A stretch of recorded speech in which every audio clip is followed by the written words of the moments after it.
Monsoon पूर्व कामे वेळेत पूर्ण व्हावीत तसेच महापालिका कार्यक्षेत्रात पावसाळ्यात नागरिकांना कोणतीही अडचण निर्माण होऊ नये यासाठी सर्व यंत्रणांनी सज्ज राहावे। नाले सफाई, गटार स्वच्छता, खड्डे बुजवणे, धोकादायक झाडांच्या फांद्यांची छाटणी तसेच स्ट्रीट लाईट दुरुस्ती, शहरातील सखल भाग तसेच पाणी साचणाऱ्या ठिकाणांवर विशेष लक्ष ठेवून आपत्कालीन परिस्थितीत तातडीनं उपाययोजना करता येतील यादृष्टीने नियोजन करण्याच्या सूचना आयुक्त सौरभ राव यांनी आज झालेल्या बैठकीत सर्व विभागांना दिल्या आहेत। नागरी संशोधन केंद्र येथे झालेल्या बैठकीस अतिरिक्त आयुक्त 1 संदीप माळवी, अतिरिक्त आयुक्त 2 प्रशांत रोडे, सर्व उपायुक्त व सहाय्यक आयुक्त तसेच विविध विभागांचे विभाग प्रमुख उपस्थित होते। नागरिकांच्या समस्या थेट समजून घेण्यासाठी आणि कामांमध्ये पारदर्शकता राहण्यासाठी नगरसेवकांचा सहभाग महत्वाचा आहे। त्यामुळे प्रत्येक विभागाने नालेसफाईचं नियोजन करताना स्थानिक लोकप्रतिनिधींशी समन्वय साधावा असंही आयुक्त सौरभ राव यांनी नमूद केलंय। तसेच शहरातील रेल्वे कल्वर्टची सफाई नालेसफाई बरोबरच समांतर पद्धतीनं करण्यात यावी असे निर्देश बैठकीत देण्यात आले। मान्सून कालावधीत पंपिंग स्टेशन, आपत्कालीन यंत्रणा आणि संबंधित विभागामध्ये समन्वय ठेवून कामे करण्यात यावीत। प्रत्येक विभागाने आपल्या कार्यक्षेत्रात पाहणी करून प्रलंबित कामे लवकरात लवकर पूर्ण करावीत असंही आयुक्तांनी नमूद केलंय।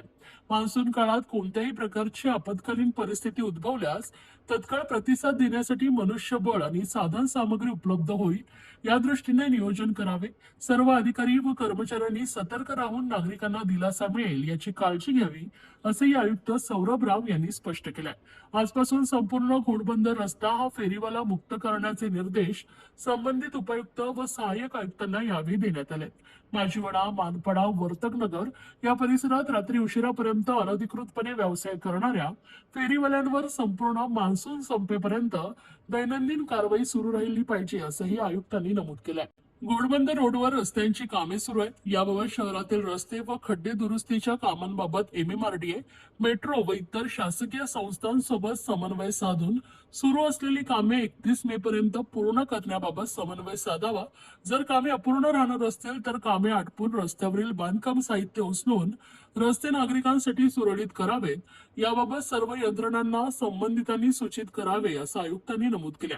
खड्ड्यांच्या तक्रारींवर तातडीनं कार्यवाही व्हावी यासाठी प्रत्येक विभागात समन्वय अधिकारी नेमावा। नागरिकांकडून येणाऱ्या तक्रारींना जलद प्रतिसाद देऊन खड्डे बुजवण्याची कामे प्राधान्याने पूर्ण करावीत असंही आयुक्तांनी स्पष्ट केलंय। तर शहरातील प्रत्येक विभागातील सखल लो लाईंग एरियाची स्वतंत्र यादी तयार करून त्या ठिकाणी तातडीच्या उपाययोजना राबवण्याच्या सूचना देण्यात आल्या। झाडांच्या फांद्या छाटणीनंतर अनेक ठिकाणी फांद्या व पानांचा कचरा रस्त्यावर पडून राहतो, त्यामुळे वाहतूक अडथळा निर्माण होतो। तसेच नाले व गटारीही तुंबण्याची शक्यता वाढते। प्रत्येक प्रभागात छाटणी झाल्यानंतर लगेचच कचरा उचलण्यासाठी स्वतंत्र पथके व वाहनांची व्यवस्था ठेवण्याच्या सूचनाही आयुक्तांनी केल्या आहेत। तर शहरातील स्ट्रीट पोल तसेच ज्या ठिकाणी उघड्या अवस्थेत असलेल्या केबलची तपासणी करावी। तसेच नाल्यामधून ज्या केबल्स गेल्या असतील तर नालेसफाई करताना संबंधित विभागाला अवगत करावे, जेणेकरून नालेसफाई करताना केबल्सला अडथळा निर्माण होणार नाही असंही नमूद केलं आहे। तर मान्सून कालावधीत सर्व परिस्थितींवर लक्ष ठेवण्यासाठी नियंत्रण कक्ष अधिक सक्षम करण्यात येणार असून आपत्कालीन परिस्थितीत त्वरित प्रतिसाद देण्यासाठी यंत्रणा सज्ज ठेवण्याच्या सूचनाही आयुक्तांनी दिल्या आहेत। मान्सून काळात नागरिकांना कोणत्याही अडचणीचा सामना करावा लागू नये यासाठी सर्व विभागांनी समन्वयानं काम करून वेळेत काम पूर्ण करावे।